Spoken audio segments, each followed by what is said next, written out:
Nós vamos começar hoje falando sobre todo o processo boa parte do processo de aceitação em relação ao diagnóstico do transtorno do espectro autista, né? Esse tema veio porque eu tenho visto muitas coisas assim no Instagram, comentários de mães, né? Falando muito assim sobre as dificuldades que elas encontram durante todo o trajeto, né? É um processo, na verdade, todo aí. Então, eu acho que assim a questão da aceitação ela é importante, mas eu acho que muitas vezes eu vejo isso como quase que colocado como uma imposição, uma coisa obrigatória assim para as mães, né? E isso acaba ficando um pouco mais pesado quando a gente olha dessa maneira, né? E acho que também assim todas as mães atípicas, né? A gente tá no meio do olho do furacão, né? Assim, porque não tá só acontecendo isso, a possibilidade de um diagnóstico, não está só acontecendo você receber o diagnóstico, né?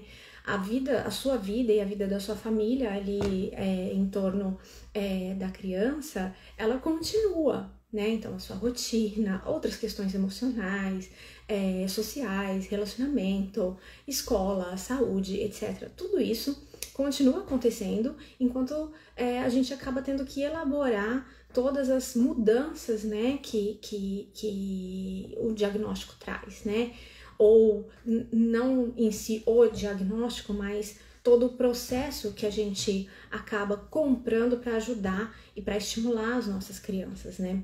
Então, quando a gente fala, mas tal mãe não aceita, é muito difícil porque a mãe não tem essa aceitação, é claro que é difícil, né? E eu acho que também existe uma ilusão na questão da aceitação, assim, como se fosse um botão. Você apertou, passou aquele processo e você aceitou, minha criança é autista, né?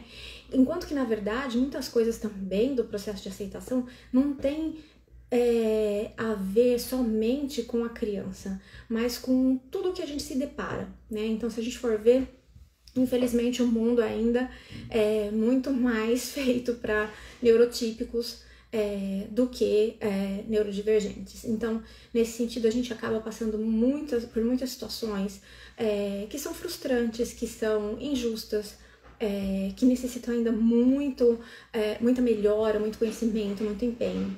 Então, acho que também fica complicado essa exigência de que isso tem que ser um sentimento instantâneo, né? Mas eu queria falar hoje um pouco assim para vocês de como a gente pode separar algumas coisas que talvez possa ajudar, né, nesse processo de aceitação, que na verdade é uma coisa para nossa vida, né, não só com o transtorno do espectro autista, mas em tudo. Mas eu também acho que ajuda um pouco a sair dessa questão de se forçar a se sentir de uma certa forma, porque isso também pode congelar a gente em relação a quais são os próximos passos, o que eu posso fazer, né, para ajudar minha criança. Então, acho que assim, se a gente pensar primeiro, né, nos sentimentos, assim, tem relatos de mães que choraram dias, semanas, meses, né, quando receberam o diagnóstico. Também muitas mães assim que procuram negar, né? Então, assim, às vezes algumas pessoas já falaram que acham que a criança pode ser autista, e aí a mãe fica procurando, né? Ou a família fica procurando sinais de que não, isso não é verdade. Tudo isso traz uma enxurrada de sentimentos, né? Desde tristeza, decepção não necessariamente com a criança, mas com como que vai ser sua vida, né? E não vai ser exatamente, talvez, como você imaginava. Na verdade, nunca é, mas um diagnóstico traz isso de uma forma muito mais concreta, né? Tem também a questão de social, do julgamento das pessoas, né? Então, junto com todos esses sentimentos, existem outras questões externas aí que podem influenciar, né, como você se sente durante esse processo. Então, se a gente pensar assim em todas as coisas que passam, né, pela cabeça das mães, então meu filho vai conseguir falar, meu filho vai conseguir ser autônomo, meu filho vai conseguir ter amigos, ir pra escola, né? Vai conseguir viver sozinho. E quando eu não estiver mais aqui? Então, tudo isso parece que vem em uma enxurrada de uma vez só, né? Eu falo, é uma voadora de peito aberto, né? Que pega as mães despreparadas aí, porque na verdade não é nenhuma coisa que dá pra gente se preparar, né? É um processo que a gente precisa viver. Então, quando a gente pensa em tudo isso, em todo esse mix de sentimentos aí, vem muitos pensamentos também, né? Porque eu acho que é uma enxurrada de tanta coisa, de tanta ansiedade, né? De tantas preocupações, que a primeira tendência é a gente pensar assim, não, eu tô muito negativa, eu preciso pensar positivo. Não posso pensar que meu filho não vai falar, eu tenho que achar que meu filho vai falar. E aí a gente entra nessas coisas de esquiva experiencial e a gente entra numa roda de inflexibilidade, né? E isso, por que eu falo inflexibilidade? Porque assim, enquanto a gente fica com essas ideias de negar os pensamentos, os sentimentos que estão aversivos, né? Que dão doloridos pra gente, a gente perde também a oportunidade de olhar para a situação e para a criança do jeito que realmente está acontecendo, né? Então, acho que a primeira das torturas aí é essa questão, assim, em focar diretamente em eu preciso me sentir melhor para ajudar minha criança. Então, se eu preciso me sentir melhor, eu preciso parar de sentir essas coisas que estão sendo muito ruins para mim, né? E aí é justamente essa armadilha que é difícil a gente não entrar, né? Quem nunca entrou, levanta a mão.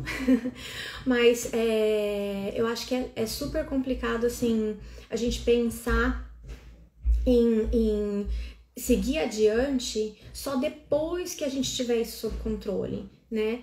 Por quê? Porque tudo que a gente fizer para se sentir melhor nesse sentido não vai adiantar, né? Ou vai ser até momentâneo, não vai ser uma coisa duradoura, uma mudança duradoura. E aí, além de tudo, somado a todas essas questões emocionais,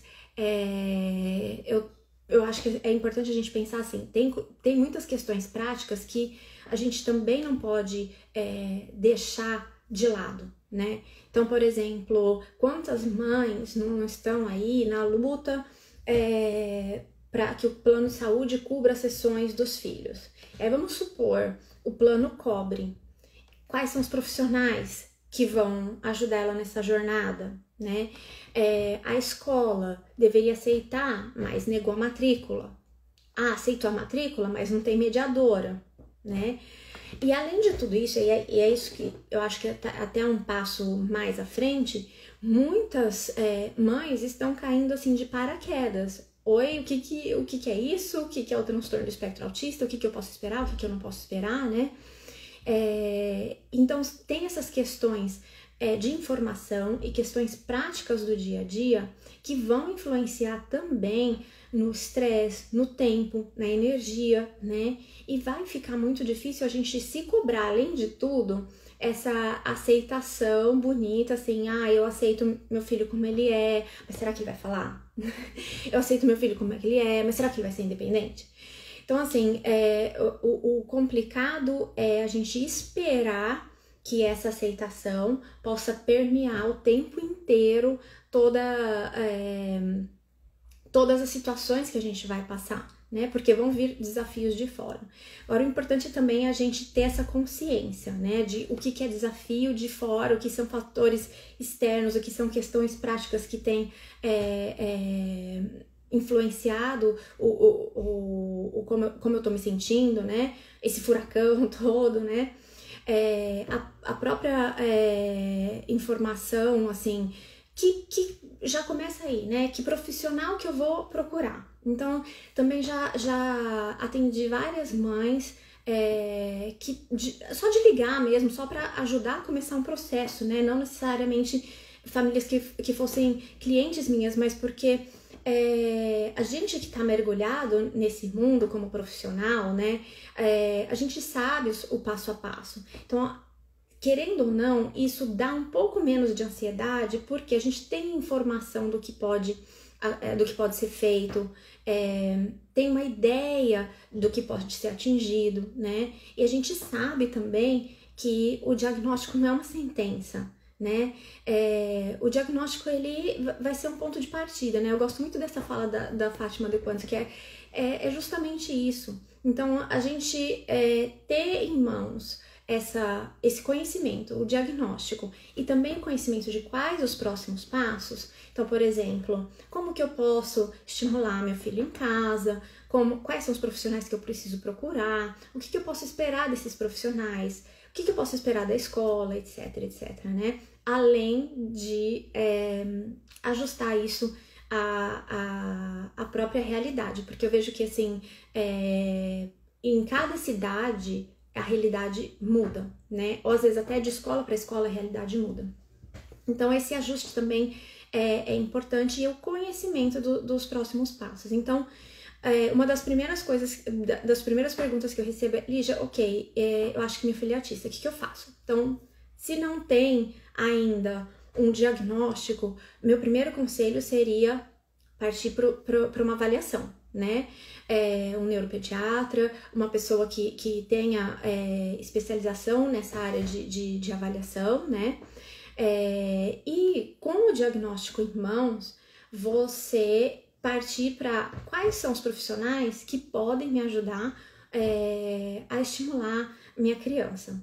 Então, vamos pensar aí, né? Existem vários tipos de intervenções, que são intervenções baseadas em evidência e que oferecem pra gente muita possibilidade de desenvolvimento. Então, fisioterapia, fono, terapia ocupacional, e eu vou me ater mais, lógico, a falar sobre ABA, né? Que é a minha especialidade. Eu sou mestre em análise do comportamento, sou psicóloga e sou BCBA.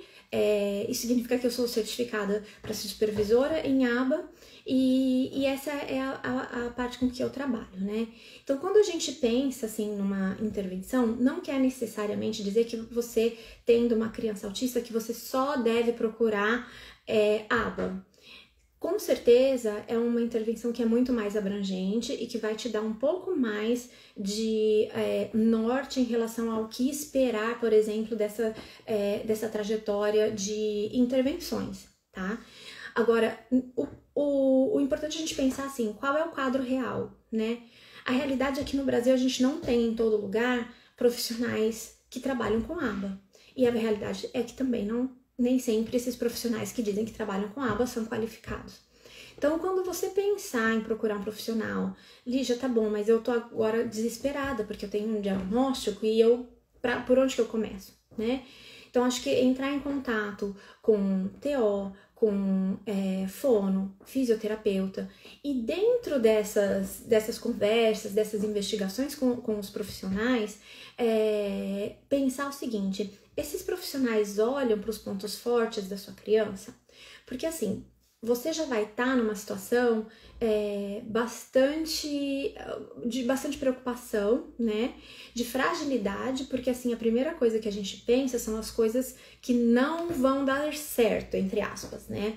Ou que podem não dar certo. Então, é muito importante que a gente olhe muito mais para os aspectos fortes da criança do que para os déficits nesse sentido. Então, quando vocês forem procurar um profissional, pense nisso, se a pessoa trabalha com os pontos fortes da criança, se esse profissional é um profissional que usa de estratégias lúdicas, né? Não vai forçar a sua criança. Não é o caso da sua criança ficar em nenhum tipo de terapia chorando, não querendo entrar. Isso daí já pode excluir da sua lista. Então, só de vocês saberem, assim, olha, vamos pensar. Existem intervenções que ajudam a desenvolver o potencial da minha criança. Existe e são comprovadas, tá? Existem profissionais que vão, de uma forma lúdica, seguindo a motivação da minha criança, usando os pontos fortes da minha criança, vão expandir o potencial da minha criança. Então, eu acho que só de pensar nessas possibilidades, não só de pensar como saber que isso é uma possibilidade real, oferece um pouco mais de calma pra gente pensar nos próximos passos. Tô adorando ver aqui, ó, já achei a Mari aqui falando que o Pedro não quer sair da terapia. Que bom, Mari. Esse é o objetivo, né? Esse é o objetivo que as sessões sejam tão acolhedoras e tão como que fala? Motivadoras para as crianças, que elas não queiram realmente sair da terapia. Em alguns momentos elas podem querer, mas não que elas tenham uma resistência, um choro, etc.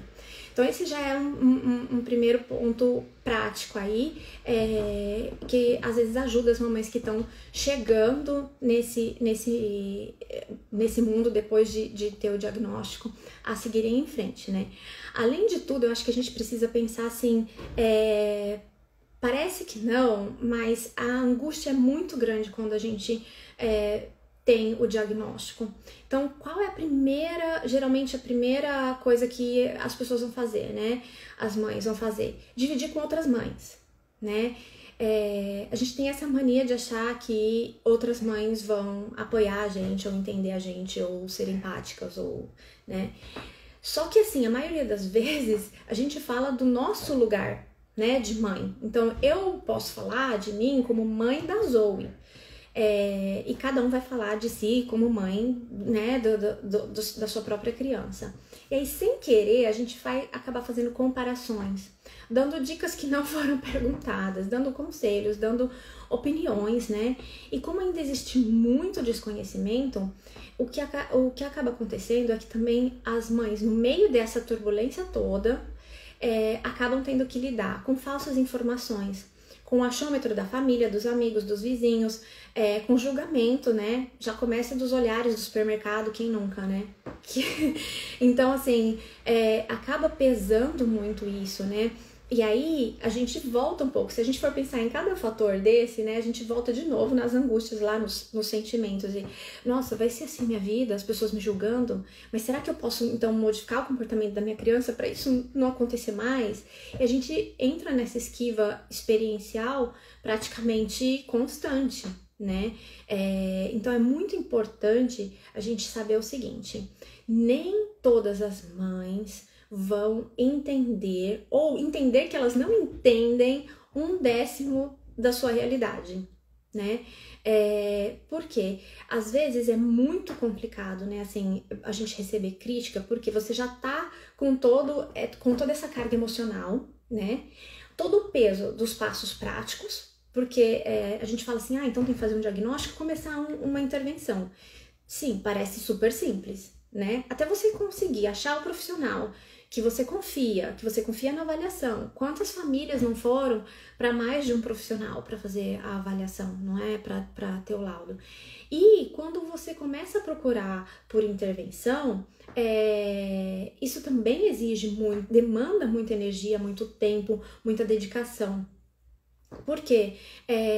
Porque você vai ter que investigar, ir lá, sentir se você tem um clique com essas pessoas, sentir se elas olham para o seu filho da maneira que você valoriza, né? Que você gostaria, que é importante para você, com respeito, como que eu vou dizer? Acreditando no potencial da criança, tá? Então, se você vai para algum profissional que já fala, a criança não vai falar. Gente, não existe isso. O que existe é que a gente não sabe muita coisa, a gente não sabe, né? Cada criança, às vezes, reage de uma forma. Então, assim, quando um profissional vem com uma sentença muito negativa de isso nunca vai acontecer, eu já fico um pouco com o pé atrás. Então, isso também, eu fico imaginando o quanto que já não exige das mães aí, uma energia, né? Um momento de emoção que te leva de novo, talvez até um processo de luto, porque você fala, será que eu tenho que acreditar nisso, que isso não vai acontecer, né? Então, todo o processo ele já exige muito em termos práticos, emocionais, de tempo, de energia, né? De expectativa. E aí, com a desinformação, o problema se a gente tem expectativas, a gente vai querer ter resultado, algum resultado. E o problema a gente vai investir, se a gente não tiver boas informações, a gente vai investir energia, tempo, motivação da sua criança, disponibilidade da sua criança de aprender, né? Em coisas que talvez não vão trazer, provavelmente não vão trazer nenhum resultado. Então, nesse sentido, também esses fatores externos de comunicação que não é precisa, que não ajuda, que na verdade traz desinformação, pode ser muito complicado nesse processo. Então, o que eu posso dar um conselhinho aqui, né? Conversar com outras mães atípicas, mas também sabendo que a realidade de cada mãe atípica também é diferente. Então, quando a mãe se comparar, mas eu fiz isso, é uma sugestão. Isso funcionou para o meu filho. É uma possibilidade e não uma receita de bolo que você também tem que fazer assim, né? Porque senão a gente vai voltar de novo naquele ponto inicial da aceitação, que é a negação ou procurar coisas que meu filho pode, que consegue, porque se isso não deu certo, então deve ter outra coisa. Enfim, vai entrar de novo na esquiva, né? Ao invés de ir em ansiedade, ao invés de conseguir estar presente para a criança, observar como a criança de fato reage, né? E poder também curtir a sua interação com a criança, porque eu acho que uma das coisas mais difíceis que o diagnóstico leva por um tempinho de muitas mães atípicas é essa tranquilidade de curtir a criança, né? De curtir as fases do desenvolvimento delas, porque mesmo que não sejam a mesma fase do desenvolvimento de algumas crianças neurotípicas, a gente vê, né, os passos que elas dão em termos de brincar, de fazer contato com a gente, né, até de andar, de começar a falar, ou não falar, mas se comunicar. Então, tudo isso é muito importante que a gente possa estar presente. Se a gente, cada vez que ouvir uma coisa externa, ou se deparar com uma dificuldade, ou uma injustiça, etc., a gente voltar em, não posso sentir isso, preciso focar em me sentir bem. Não, acolhe isso, né? Acolhe, porque muitas vezes é difícil mesmo. Eu costumo, assim, falar assim para as mães, olha, se eu tô aqui para criança, né? Então, uma coisa que eu já comprei a briga antes de ter briga é o interesse da criança. Então, assim, às vezes eu não vou conseguir todo o resultado com a escola que a gente gostaria. Ou às vezes nem vou conseguir, né? A escola nem tá aberta para isso. Mas o fato das famílias, das mães saberem que eu não vou largar esse osso, eu não vou deixá-las na mão nesse momento, já dá também uma ajuda para que elas se sintam mais acolhidas, se sintam mais fortalecidas, né? Então, acho que também procurar pessoas que possam fortalecer vocês dessa forma, porque, infelizmente, a gente se depara, né? Eu trabalho com isso todos os dias da semana, e eu acho que não deve ter, assim, deve ter uns 2 dias que eu não me deparo com alguma coisa que tenha que ser mudada ou modificada no sentido de melhorar mesmo para a criança. E aí, quando a gente tá presente, eu acho que é isso que a Dani tá falando aqui, cada passo é uma grande festa. É exatamente isso, né? Eu lembro até hoje a primeira vez que eu vi o filho dela olhar na câmera direto pra mim. Cada passo é realmente uma festa e uma alegria enorme, porque você começa a ver que existe uma outra perspectiva, né? E existe sim um potencial em cada criança. E aí, conforme a gente vai adentrando esse mundo, a gente vai vendo que, assim, esse mundo que eu digo é de mão na massa, tá? Estamos lá procurando todas as intervenções, fazendo o que precisa fazer, mas as angústias estão indo junto, né? A gente vai levando esse pacotinho junto. Não dá pra gente esperar a gente tá bem, a gente se sentir melhor, né? Pra depois conseguir... Peraí, tô lendo aqui. Exatamente, Mário, o tempo deles não é o nosso, exatamente. Mas não quer dizer que não venha, né? Que a habilidade não possa ser desenvolvida.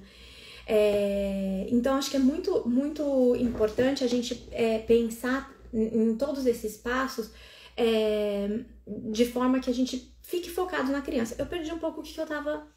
eu queria falar pra vocês sobre cada criança, né? Porque a Maria até falou assim, o tempo deles não é o nosso. E o tempo de cada criança também é diferente, né?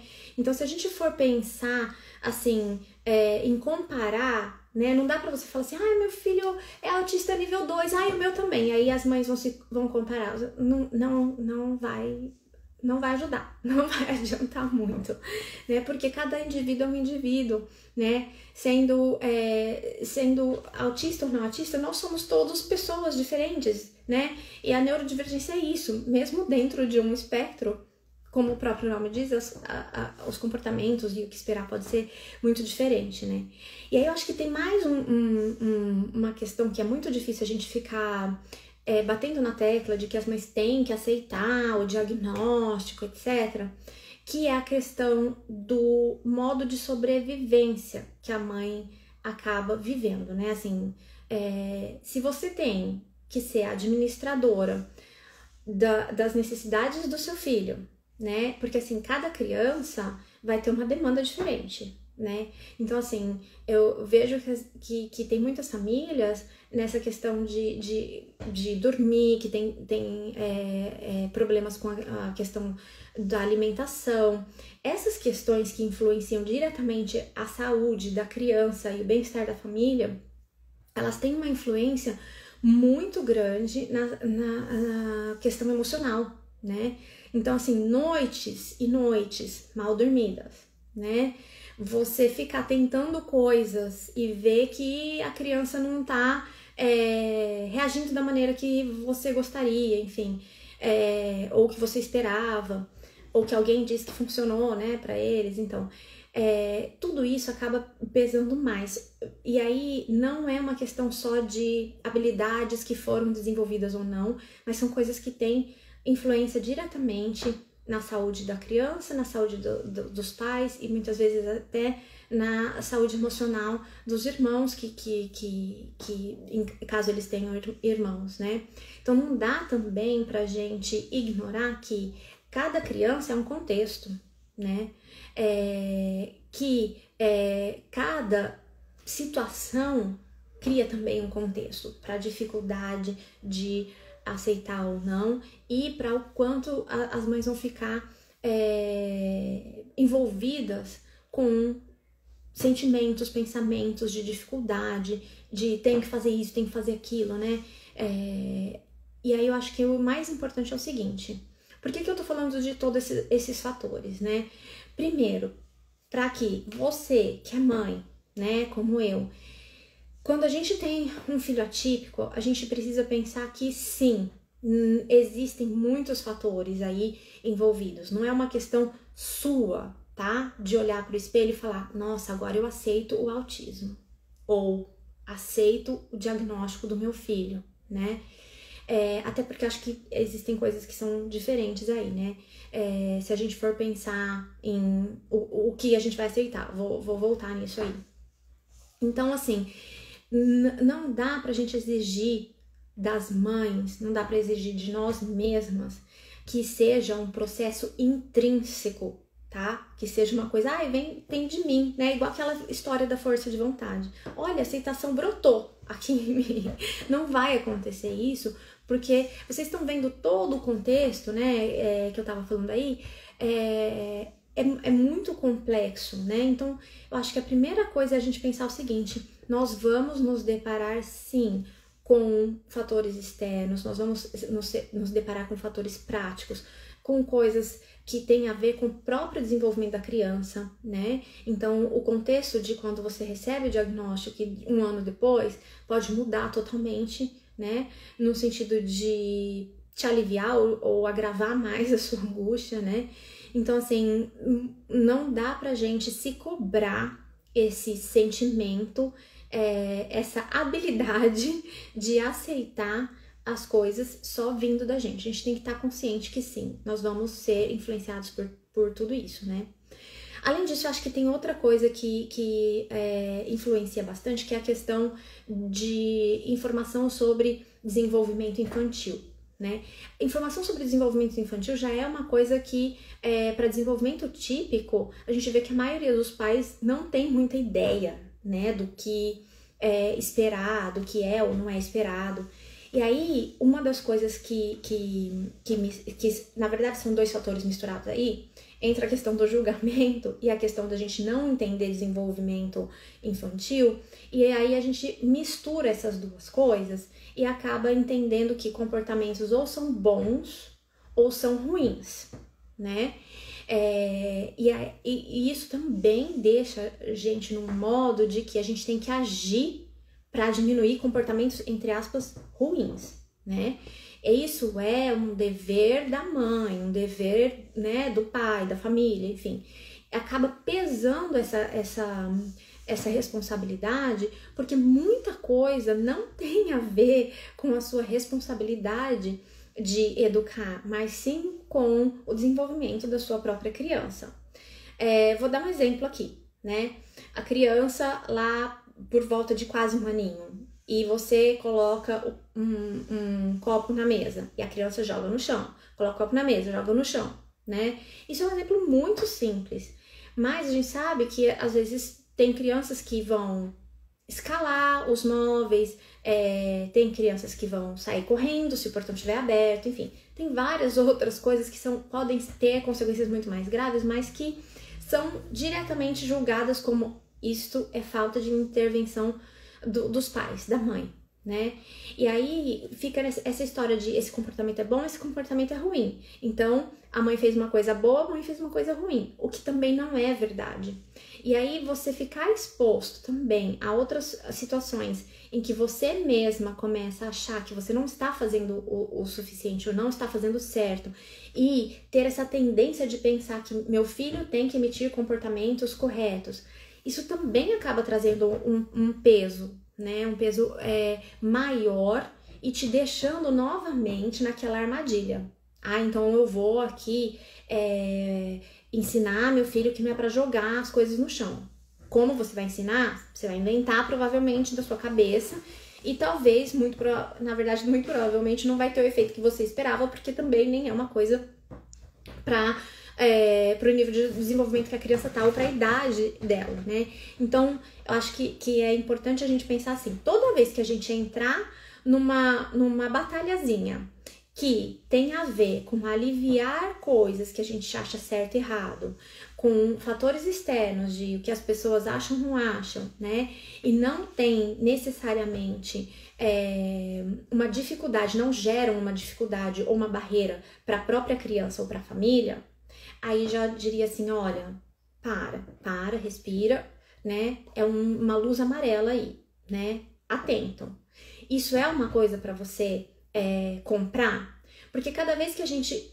Lígia, o que tem isso a ver com aceitação? Cada vez que a gente entra nessa rodinha de hamster, né? Então eu brigo, a criança para um pouco, as pessoas param de me julgar, daqui a pouco a criança joga de novo, eu brigo, a criança para um pouco, as pessoas continuam a me julgar, depois elas param de me julgar e assim por diante. Você tá gastando de novo tempo, energia, expectativa, né? Chances de ensinar algo que realmente poderia ser efetivo.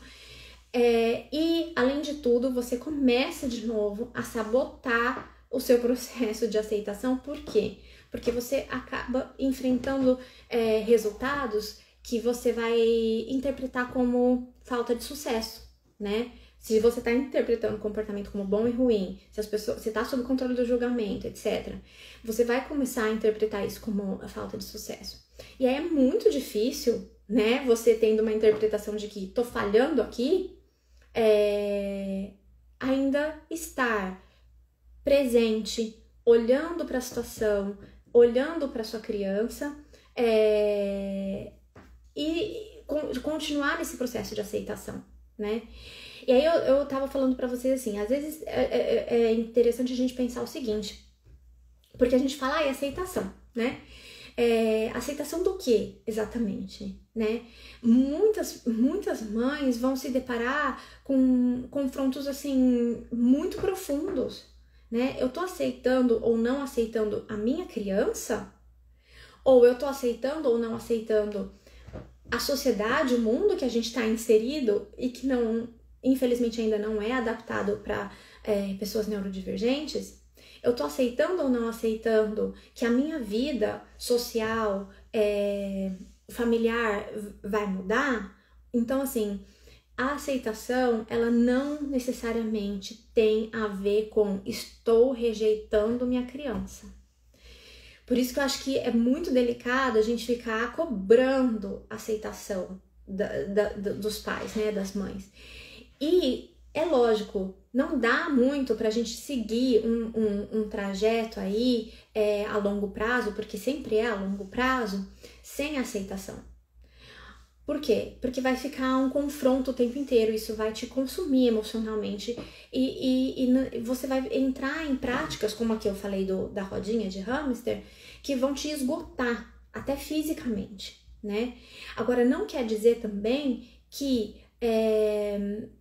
a aceitação ela é uma coisa contínua e que ela só tem a ver com a criança, tá? Então, assim, uma coisa que eu achei muito interessante que o Sinclair falou, assim, separe a sua criança da sua ilusão, né? Porque na verdade é bem isso, né? Assim, a gente tá lá esperando o nosso bebê, né? E vem imagens na nossa cabeça, e vem situações na nossa cabeça, tudo isso é imaginário.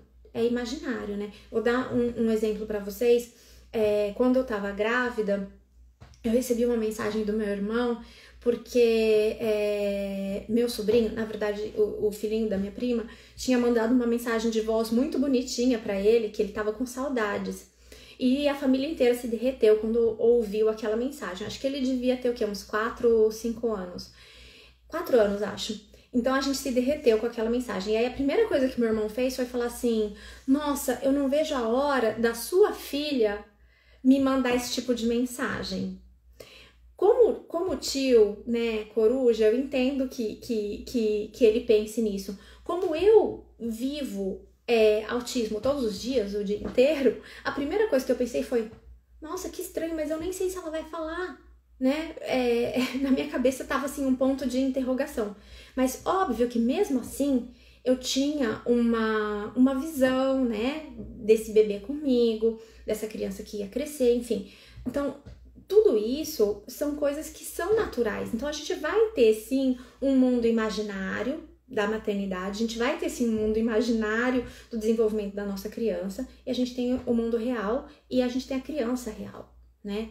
Então, quando a gente separa esses mundos, assim, você sofrer um luto da sua criança imaginária, da sua vida imaginária, é saudável. Não que não seja doloroso, mas é saudável, né? Por quê? Porque isso é que vai te colocar em contato com a sua criança que tá ali de verdade, né? E aí, por isso que eu faço um convite da gente olhar assim, o que tá me angustiando aqui, né? Vamos aceitar um pouco esse desconforto, ao invés de já tentar resolver coisas pra gente se sentir melhor, né? E vamos separar. Por quê? Porque a aceitação da vida real, do mundo real, eu acho que é uma das coisas que são mais difíceis. E aceitação não quero dizer assim, conformismo. Ai, tá bom. Não tem, como que fala? Tratamento, intervenção pro meu filho. Então, tá bom, então deixa assim, né? Não tô querendo dizer isso, não tô querendo dizer que não tenha possibilidade de você dar outros passos. Mas, quando a gente fala de aceitação, a gente está ali realmente sob controle das circunstâncias reais, da criança que você tem, do sistema que existe, né? E do que você pode de fato fazer.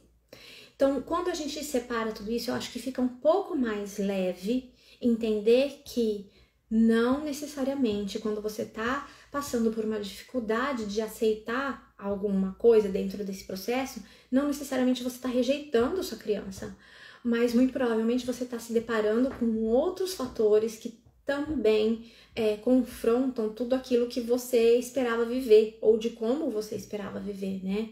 E essa é a grande, na verdade, o grande desafio da vida, né? Em tudo, né? Que a gente provavelmente não vive exatamente o que a gente esperava viver, mas da gente poder olhar para essa experiência como enriquecedora, né? Como a Dani tinha falado, né? Cada passo é uma vitória, cada conquista acaba sendo uma festa. Então, se eu estiver muito focada na minha ilusão de como aquela criança ia ser, muito provavelmente eu não vou conseguir ter essa alegria dos passos que meu filho de fato tá dando, né? Então fica esse convite pra gente separar um pouco, assim, o que eu tô tendo dificuldades agora, né?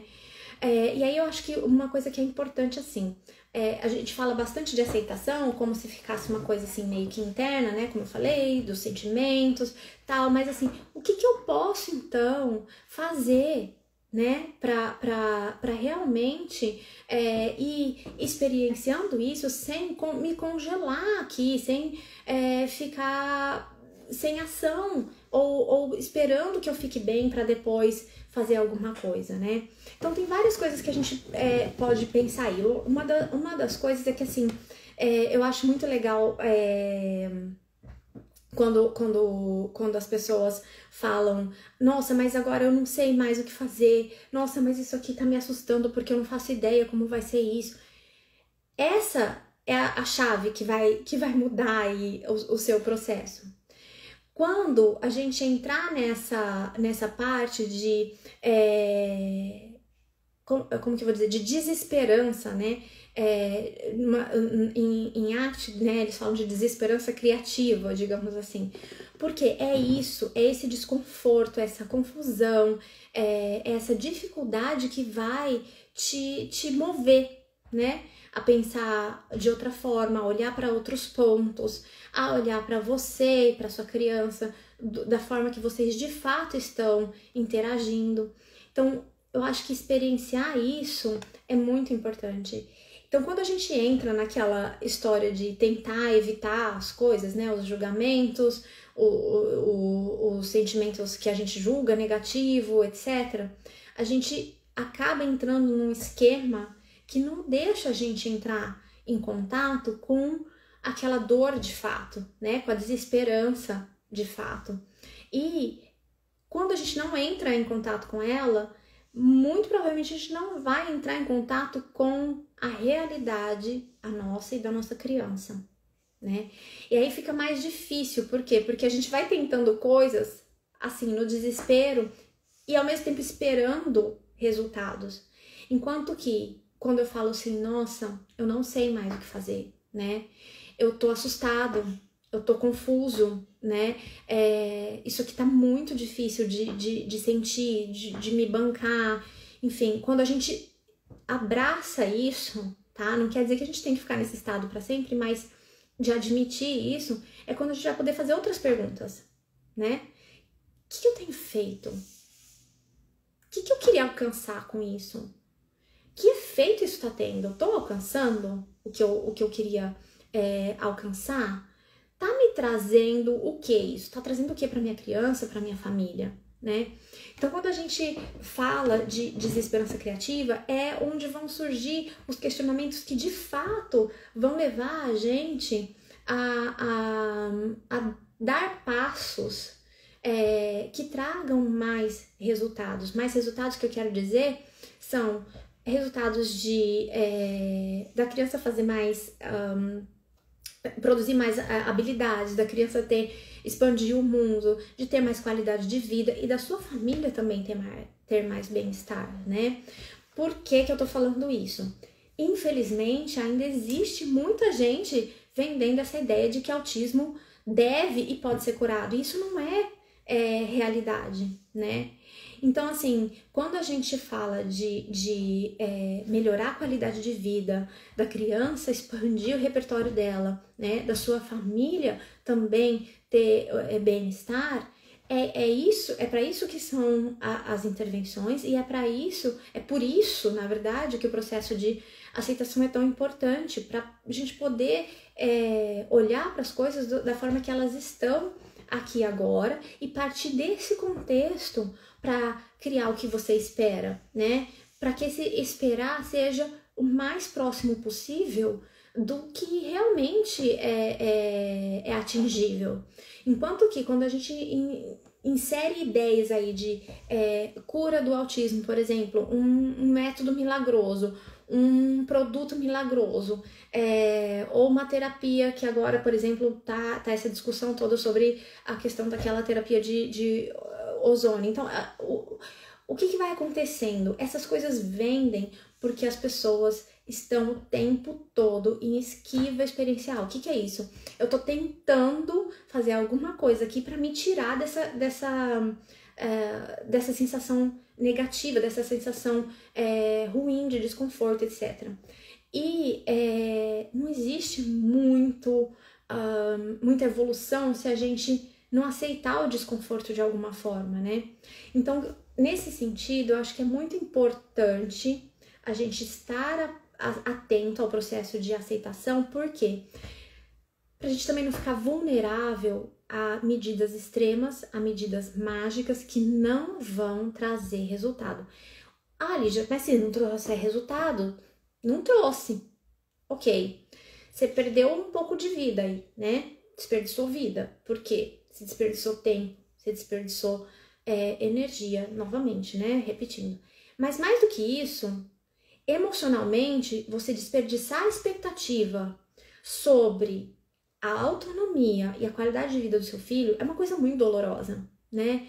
Então, assim, o que você perde, a perda, ela é grande quando uma coisa não funciona. Quando você aposta naquilo emocionalmente, financeiramente e na prática, e ela não funciona, né? Principalmente quando você vê aquilo atrasar seu filho, né? Então, vamos pensar sempre no seguinte: a aceitação, ela vem em ondas. Não vai ter o dia que a gente vai falar, aceitei tudo, né? Aceitei, já me despedi da minha criança ilusória, já me despedi da minha família e dinâmica familiar que eu achei que ia ter, e tô bem com isso. Nossa, já aceitei o sistema, tá tudo ok, né? Não vai existir isso, né? Na verdade, quando existe isso, uma coisa que eu tava até conversando uma vez com a Fátima, que às vezes, assim, o que acontece é que muitas mães entram também numa desesperança que não é criativa, né? Numa desesperança que, assim, já que eu tenho que sobreviver, eu vou acabar aceitando as coisas como elas estão para conseguir manter o funcionamento da minha vida, né? Pra gente conseguir continuar sobrevivendo.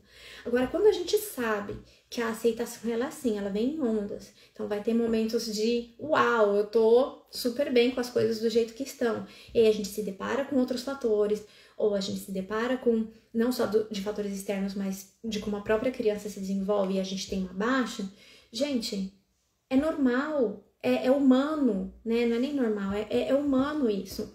Então, se a gente ficar achando ou querendo demonstrar que a gente tá sempre na crista da onda, a gente também tá negando tudo isso. A gente já tá entrando de novo naquele processo de ansiedade, de negação e tal. Então, é muito importante a gente pensar na aceitação e nesse processo que vem em ondas, né?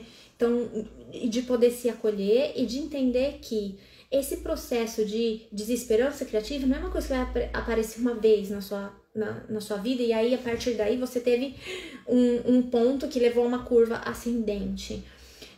São coisas que vão mudando e que vão acontecendo na jornada, né, que a gente tem com as nossas crianças atípicas. Por que eu tô falando isso? Porque eu gostaria muito de tirar esse peso, né, das mães, eu preciso estar bem, eu preciso aceitar, eu preciso ficar toda hora na crista da onda que estou aceitando tudo, né? Mas o convênio negou o atendimento do seu filho. Não tem como, não é humano, tá? Então, a gente também poder se acolher, poder estar atento aos fatores externos que possam também, às vezes, sabotar esse processo todo é importante, porque senão vai ficar muito mais pesados, né? Muito mais difícil, muito mais desafiador. E os desafios que a gente quer enfrentar são os desafios que vão trazer benefícios para nossa criança e para nossa família, né? E aí, falando em desafio, geralmente quando a gente fala, ok, então essa é a situação, mas agora eu já entendi que eu posso fazer alguma coisa sobre isso, então eu quero mudar X. E esse X pode ser dormir, comer, falar, andar, brincar, socializar, aceitar ir pra escola, aceitar ficar sem a mãe, aceitar sair de casa, enfim, cada família, cada criança tem as suas questões aí, né? E aí, o problema é o seguinte, a armadilha é a seguinte, geralmente os pais, né, as mães já vêm pra gente assim, com uma demanda, uma expectativa de atingir os objetivos mais difíceis, os mais complexos, né? É um desafio? É impossível? Não é. É bom? É saudável? É uma coisa que você aconselha? Tem minhas dúvidas. Por quê? Vou explicar pra vocês. Então, assim, vocês estão vendo que tudo isso vem em ondas. E aí você escolhe atingir um objetivo lá em cima, né? Que você também não sabe se cabe. Se cabe na sua rotina, se cabe na rotina dos profissionais, se cabe no interesse e nas habilidades que a criança tem como base para chegar lá, né? Então, se você for escolher conscientemente por onde começar, né? Eu expliquei sobre os profissionais. Provavelmente vocês vão querer fazer coisas em casa também que vocês possam estimular a criança. Vamos começar por coisas que são prazerosas? Vamos começar por coisas corriqueiras, que são relevantes para a família, mas que são prazerosas. Porque se a gente já começar num nível de muita complexidade, você vai ficar exposto a muita chance de falha, né? A criança não vai experienciar sucesso. E aí você vai entrar muito mais rápido nessa parte baixa aí da onda. Então, o que acontece? Se a gente já tá entendendo que o processo ele vai trazer desafios, se a gente tá entendendo que as nossas crianças têm possibilidades, a situação não é vamos mudar tudo, vamos tornar essa criança outra criança, não é isso. Pensa sempre o que vai trazer mais qualidade de vida para mim, para minha criança, para minha família, o que vai trazer mais chance da minha criança desenvolver outras habilidades no futuro. Essas são as habilidades que são relevantes. E aí, algumas delas são muito complexas, né? E não quer dizer que você tem que desistir, mas que você precisa começar por situações e habilidades que sejam mais fáceis. O que é isso, Lígia? Fácil. Porque na minha casa nada é fácil, para minha criança nada é fácil. Fácil que eu digo olha para sua criança, observa a sua criança, observa o ponto forte dela, né? Vou dar um exemplo que acontece muito, não sei dizer quantos por cento das vezes, mas na maioria das vezes, né? O que eu mais recebo de pergunta aqui Lígia, por que você quer usar um sistema alternativo de comunicação se a minha criança está começando a falar? Porque aí a minha criança não vai falar. Então, aí é que tá o X da questão. Se eu observo que essa criança já tem habilidades visuais fortes, que ela tem entendimento, por exemplo, de fotos, de pictos, que ela tem a motivação para se comunicar, que ela tem o entendimento de que a comunicação tá baseada em uma interação, se ela tem atenção compartilhada, mas a voz, a comunicação falada segura eu tô priorizando todas essas partes que já são, entre aspas, mais fáceis para ela. Por quê? Porque já tem no repertório dela. Então, quando eu falo mais fácil, tem vários pré-requisitos no repertório dela. Então, ao invés de eu exigir dela que ela vá falar coisas que exige dela muito esforço, tanto para sair a voz, quanto para pensar, e de repente ela perde, né, a chance de se comunicar ali porque passou o momento dela falar aquilo, isso traz muita frustração para a criança. Então também estou pensando aí num prejuízo, né, de muita frustração, de questões emocionais que vai trazer para a criança. Quando a gente fala, ok, aceitação, minha criança não fala, assim, e não está desenvolvendo a fala no ritmo que eu gostaria, né? A outra questão tá, eu vou começar já por um ponto lá em cima, que é o mais difícil para ela, que vai expor ela à frustração, vai me expor à frustração e vai me colocar de novo na rodinha de hamster. Por quê? Porque aí quando a sua criança falar uma palavra, você vai falar, ai, tá vendo? Falou! Né? É assim que tem que ir. Tudo bem, só que aí se isso está progredindo de forma que a criança também está encontrando sucesso na jornada dela, e isso está trazendo benefícios para ela e para o bem-estar da família, ótimo, vamos continuar. Agora, ela adquiriu a habilidade de falar uma palavra em, não sei, 3 semanas. Enquanto que se ela usasse um sistema de comunicação, ela poderia aí, nessas 3 semanas, ter desenvolvido 10, 15 palavras, né? Ou ter se comunicado mais efetivamente em outras situações, que você poderia também estar evitando aí essa história já de experiências negativas com a aprendizagem dela. Então, é por isso que é muito importante que a gente sempre fique atento a esse processo, em que parte da aceitação que a gente tá. Tô entrando na rodinha de hamster, tô fazendo uma coisa ou exigindo uma coisa do meu filho para me aliviar, para aliviar como eu me sinto. Opa, luz amarela. Para aí, pensa, é isso mesmo que é para eu fazer, né? E pensa sempre o seguinte, o processo de aprendizagem, ele já é um desafio para todos. Neurodivergentes, neurotípicos, crianças com ou sem atraso de desenvolvimento, né? E sempre é um desafio. E aí, por que eu vou dificultar mais e aumentar a chance de falha se eu posso também curtir esse processo, né?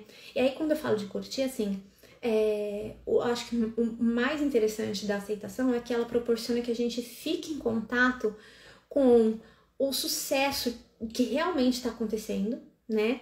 Fique em contato com os passos que a nossa criança está dando, que a gente fique em contato com o nosso bem-estar, né? E tenha até mais união e mais bem-estar na família dessa maneira.